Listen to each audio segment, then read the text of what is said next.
দুই একজন ব্যক্তিকে আঘাত করে আগামীর বাংলাদেশের সামনে এগিয়ে যাওয়ার এই সম্ভাবনাকে আর থামিয়ে দেওয়ার সুযোগ নেই। আমরা মনে করি ফ্যাসিস্ট বিরোধী লড়াইয়ে যারা ছিল সেই নির্বাচনে অংশগ্রহণ করবে। বাংলাদেশের স্বাধীনতার যে সৃষ্টির যে লগ্ন, সেই লগ্ন থেকে শুরু করে আজকে পর্যন্ত যারা তাদের জায়গা থেকে বাংলাদেশ চায়নি, তারা বারবারই বাংলাদেশের যে স্বার্থ, বাংলাদেশের যে এগিয়ে চলা, সেই এগিয়ে চলাকে বাধাগ্রস্ত করেছে।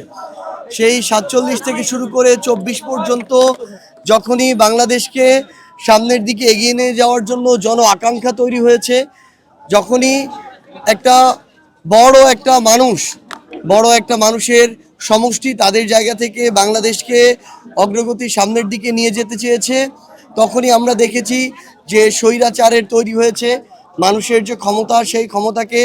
কিছু ব্যক্তির মধ্যে কুক্ষিগত করা হয়েছে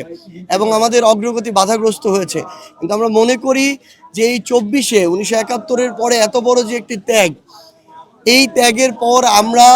যতই বাধা আসুক না কেন, আমাদের যারা জুলাইয়ের যারা শক্তি ছিল, আমাদের হাদি ভাই কিংবা এইরকম যারা আরও ছিল, যারা এই শক্তিটাকে ধারণ করে আজকে যারা এই লড়াইটা চালিয়ে যেতে যাচ্ছে বিভিন্ন দলে থেকে, আমরা মনে করি যে দুই একজন ব্যক্তিকে আঘাত করে এই যে সম্ভাবনা আগামীর বাংলাদেশের সামনে এগিয়ে যাওয়ার, এই সম্ভাবনাকে আর থামিয়ে দেওয়ার সুযোগ নেই। তারা হয়তো তাদের জায়গা থেকে চক্রান্ত করবে, ষড়যন্ত্র করবে, কিন্তু আমরা আমাদের আমৃত্যু সেই ষড়যন্ত্রকে নস্যাৎ করে বাংলাদেশকে